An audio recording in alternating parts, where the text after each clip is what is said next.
Herkese merhabalar. Bugün gerçekten çok işinize yarayacak ve fiyat performans anlamında inanılmaz derecede iyi Sirui'nin 85 mm f1.4 objektifini konuşacağız. Sirui objektifleri bir süredir ülkemizde de dikkat çekiyor ve takipçilerim de bana sormaya başlamıştı, yani bu objektifleri inceleyecek misiniz diye. Benim bu markada ilk incelediğim objektif bu olmuş oldu. 85 mm f1.4 objektif. Diğer adı Aurora. Bu Aurora serisi özellikle toz ve neme karşı dayanıklı, optik olarak gerçekten başarılı ve güzel bir otofokus sistemine sahip. Bu yeni objektif hem Nikon Z bayonet hem Sony E bayonet hem de Fujifilm'in X bayonetleri için üretiliyor. Canon henüz R bayonetle alakalı izinleri vermediği için muhtemelen Canon aynasız uyumlu modeli bulunmuyor. Şu an Nikon Z bayonet olan modelini bu Z6 III gövdeye taktım ve bir süredir de bununla çekimler yaptım. Ciddi inceledim. Portre çekimleri yaptım. Video çekimleri yaptım. Bütün detayları şimdi size anlatacağım. Burada da yani hem kutusunu göstereyim, kutudan neler çıkıyor onu göstereyim diye Sony E bayonet uyumlu olanı var. Kutu çok sağlam bir kutu. Yani gerçekten iyi düşünülmüş. Böyle premium hissini veriyor. Böyle sağlam, kaliteli bir kutu. İçerisinden de bir taşıma çantası çıkıyor. Onun içerisinden de normalde siz açtığınız zaman vakumlu bir şekilde, korunaklı bir şekilde objektifi görüyoruz. Bu da Sony E bayonet uyumlu. İkisi de boyut olarak, ağırlık olarak, özellik olarak, performans olarak aynı objektifler, sadece bayonetleri farklı. Yani hangi markayı kullanıyorsanız ona uygun bayoneti almanızda fayda var. Kısa bir süre içinde kutuların içerisinden bu şekilde iki tane filtre çıkıyor. Bu Sirui'nin filtreleri de oldukça güzel. Bir tanesi objektifleri genelde korumak için tercih edilse de farklı özellikleri de olan UV filtre. Diğeri de mist, black mist filtre.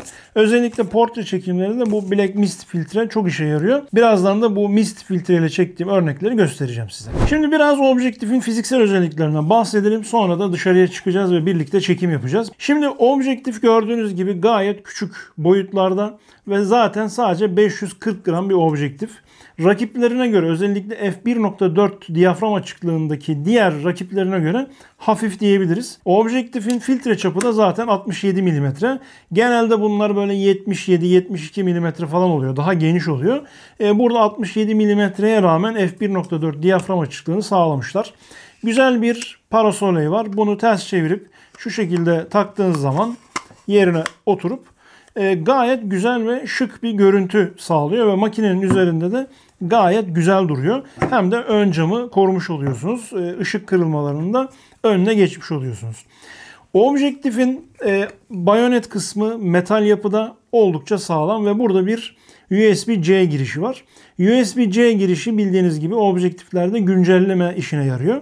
Bu şöyle düşünülüyor genelde, işte objektiflerde hata düzeltme falan filan gibi. Elbette bu işe de yarıyor ama diyelim ki Nikon'un yeni bir modeli çıktı. Sony'nin yeni bir modeli çıktı. Bu objektif o makineyi tanımayabilir. O makineyle de, o yeni otofokus sistemiyle de verimli çalışabilmesi için güncelleme yapmak gerekiyor. Bu tarz güncellemeleri de bu USB-C bağlantısından yapabiliyorsunuz.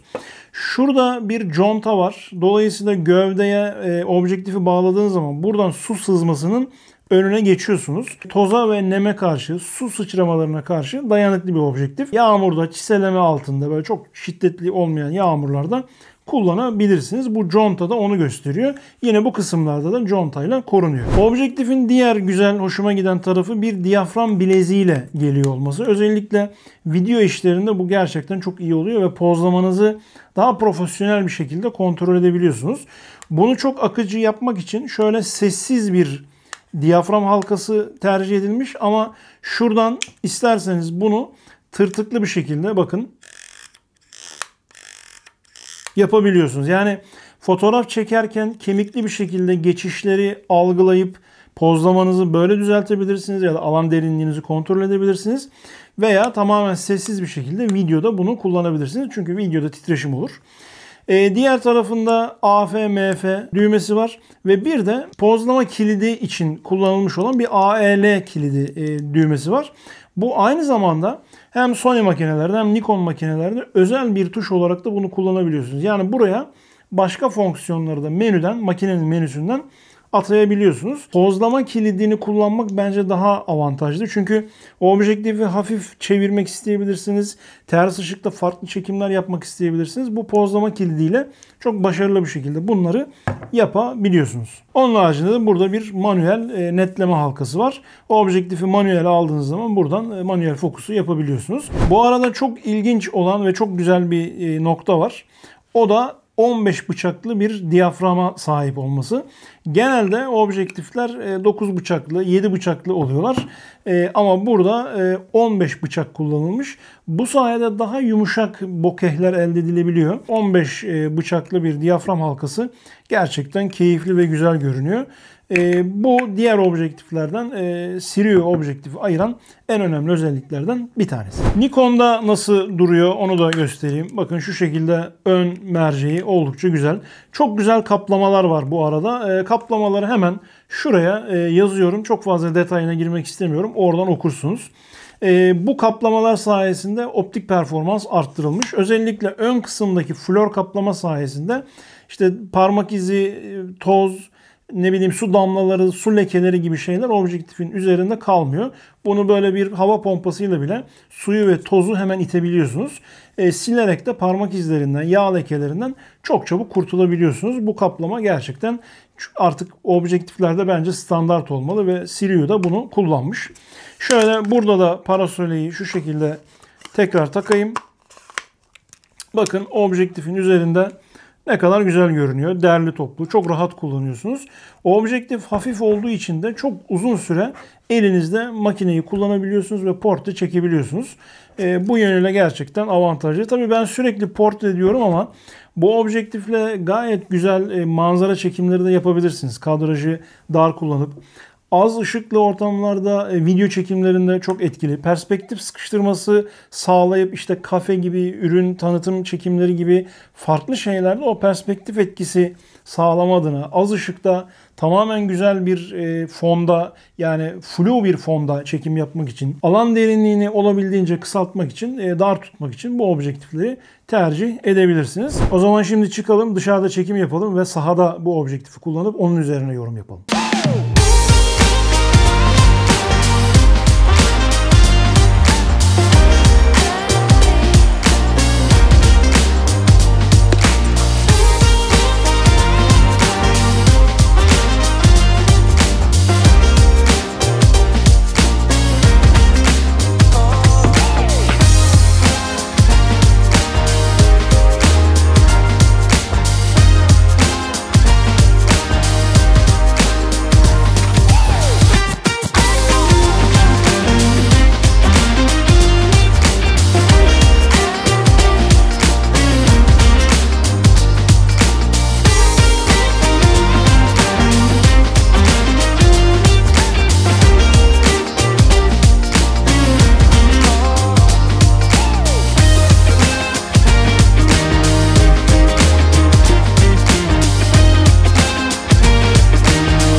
Peki sahada bunu kullanırken neler yaşadım?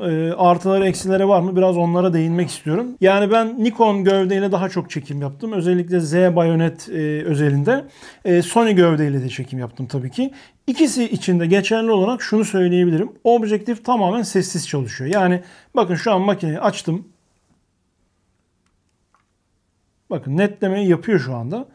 Hiçbir şekilde ses çıkmıyor ve çok iyi bir şekilde netliyor. Gecikmesi hiç yok. Yani portre çekimi yaparken sadece makine zaten yüz göz tanıyor artık bütün makineler. Modelin yüzünü gözünü netliyor ve ben sadece deklanşöre basıyorum. Hatta sessiz deklanşör kullandığım için çekimde ses bile çıkmıyor. Objektifle netlerken sessiz netliyor. Dolayısıyla çalışırken çok rahat çalıştım. Tamamen sessizdi, hızlıydı ve makinenin otofokus sistemine tam adapteydi. Yani hiçbir şekilde böyle modeli bulamaması, kaçırması, gecikmesi gibi bir durum olmadı. Seri bir şekilde çalıştığım halde fotoğrafları gayet net bir şekilde çektim. Ben tam puan veriyorum. Gayet rahat çalıştım ve hiçbir şekilde beni kısıtlayan bir durum olmadı. Şu an zaten fotoğrafları gördüğünüz gibi fotoğraflar gerçekten keskin. Makinenin söylemiştim otofokus sistemine tam adapte oluyor ve böylece her defasında gözü netleyebiliyorsunuz.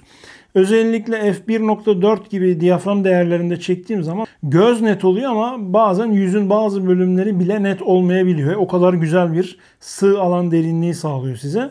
Diyaframı 1.8'e, 2'ye, 2.8'e getirdiğiniz zaman tamamen keskin ve çok net fotoğraf elde edebiliyorsunuz.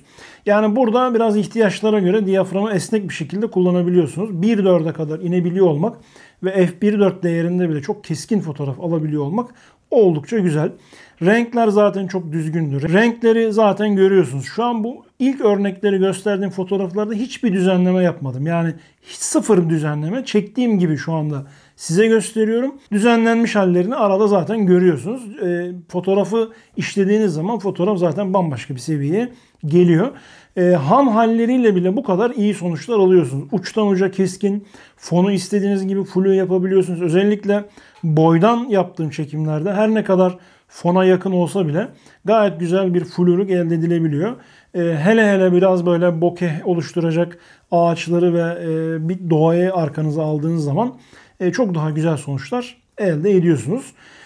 Ters ışık performansını da özellikle görmek istedim ve güneş ışığına doğru, yani daha böyle gün batımı gibi değil, güneş daha batmamıştı, ışık sertti. Ona rağmen çekimler yaptım ve içerideki o objektif parlamaları vesaire benim çok hoşuma gitti. Normalde objektif parlamaları birazcık daha fazla bu objektifte. Fakat aslında video tarafında veya özellikle bunu kullanmak istediğinizde fotoğrafta güzel etkiler de veriyor. Benim oluşturduğu görüntü hoşuma gitti. Daha sinematik, daha güzel görünen bir dokusu var. Dolayısıyla bu ışık parlamalarını aslında ben beğendim. Objektiflerin her birinde bu ışık parlamaları, içeriye giren ışığın yönü vesaire farklı oluyor. Bunlar objektiflerin aslında karakteristikleri de oluyorlar. Ben bu tarz bokehleri seviyorum. Işık kırılmalarını seviyorum. Ve bu Sirui 85 mm'de de tatlı görünüyor bu. Açıkçası çok çok hoşuma gitti. Diyaframla da bunu dengeleyebiliyorsunuz. Şekli değişebiliyor vesaire. Dolayısıyla ters ışıkta çalışmak da oldukça keyifli. Diğer taraftan bu tarz objektiflerde de en önemli şeylerden bir tanesi bokehtir. Doğada bokehler oldukça güzel görünüyordu. Yani yapraklardan, işte ağaçların arasından sızan ışıklardan gelen bokehler çok çok güzeldi. Ama tabii ki şehir ortamında da ışıklarla birlikte bunu test etmek istediğim zaman sonuçlar beni oldukça memnun etti. Gördüğünüz gibi özellikle merkeze doğru olan yerlerde tamamen dairesel bokehler alabiliyorsunuz. Kenarlara doğru bokehlerin yapısı dairesellikten biraz çıkıyor. Ama o da göze hoş görünüyor. Biraz böyle bu objektifin yine bir dairesel yapısı ve yine kendine has karakteristik bir özelliği olarak önümüze çıkıyor. Tamamen yuvarlak tercih edenler olabilir. O noktada biraz kenarlara ışığı vurdurduğunuz zaman tam olarak yuvarlak olmuyor. Bunu da test etmiş olduk. Bu objektifi videoda da kullandım ve hem Sony hem Nikon objektifle de kıyasladım. Şu an bakın mesela yan yana aynı çekimleri yapıyorum ve video tarafında da gerçekten çok başarılı sonuçlar ortaya koyuyor. Videoda da yine otofokus çok güzel bir şekilde çalışıyor. Objeleri, konuları çok iyi bir şekilde takip ediyor. Manuel fokusu etkili bir şekilde kullanabiliyorsunuz. Bokehler videoda harika görünüyorlar. Özellikle işte sığ alan derinliği istediğiniz zaman vesaire bu objektifi etkili bir şekilde kullanabiliyorsunuz. Hem Sony'de hem Nikon'da çok güzel sonuçlar alabilirsiniz. Objektifin uçtan uca keskinliğini de ayrıca test ettim. Ona da şimdi şöyle bakalım. Sabit bir nesne, yani duvara yapıştırdığım bir görüntü üzerinde çekmiş olduğumuz fotoğraflarda hem kenarlarda hem de merkezdeki keskinliklere detaylı bir şekilde bakacağız. Ve burada da aslında objektifin bir laboratuvar ortamında gibi tam performansını ortaya koyacağız. Ben sahada çalışırken objektifin dediğim gibi keskinliğini zaten çok beğendim. Ama bir de daha da zorlayıp gerçekten sanki bir laboratuvarda test edercesine bunu da bakacağız. Ve şu anda gördüğünüz gibi mesela f1.4 diyafram değerinde merkezde bu keskinliği veriyor. Kenarda ise bu keskinliği veriyor. f1.8'de bu şekilde görüyoruz keskinliği. f2 değerini alıyorum mesela. Keskinlik hem merkezde hem de kenarda çok daha iyi sonuçlar alıyoruz. f2.8'de objektif adeta şiir gibi bir keskinlik ortaya koyuyor. Hem merkezde hem de kenarlarda çok çok iyi. Bunu bu şekilde çok fazla uzatmak istemiyorum. f5.6, f8 değerlerine kadar bu keskinliği böyle görebiliriz. f16 diyaframa kadar da bu objektif çıkıyor. Çünkü f1.4 çok geniş olduğu için en kısık diyafram değeri de f16 oluyor. Bu objektifle alakalı eleştireceğim bir tane nokta var. O da bu diyafram halkası, az önce söyledim, çok güzel olmuş. Fakat şu A modu var biliyorsunuz. Yani buraya sabitleyince makinenin üzerinden diyafram ayarı yapabiliyorsunuz. Yani burayı çevirmeden de buradan diyafram ayarı yapabiliyorsunuz. Bu bütün modellerde geçerli. Bu A noktasında kilitli kalabilmesi için şuraya bir switch konsaymış. Bence çok güzel olurmuş. Ya da bu A noktasını daha kemikli yapabilirlermiş. Yani şurada yine de bir aslında şey var ama olur da çantadan çıkartırken ya da yanlışlıkla eliniz değdiğinde dönebiliyor bu. Çok kolay dönmüyor ama minimum bir kuvvetle de dönüyor. Ama sahada çalışırken başıma böyle bir şey geldi mi? Açıkçası gelmedi. Yani aslında yanlışlıkla da dönmedi ama objektifte bulabildiğim tek kusur bu oldu. Onun haricinde bu objektifle alakalı başka bir eksiden bahsedemeyeceğim. Bu objektifin içerisinde titreşim önleme sistemi yok. Zaten bir de o olsaydı bu objektif bu fiyata olmazdı.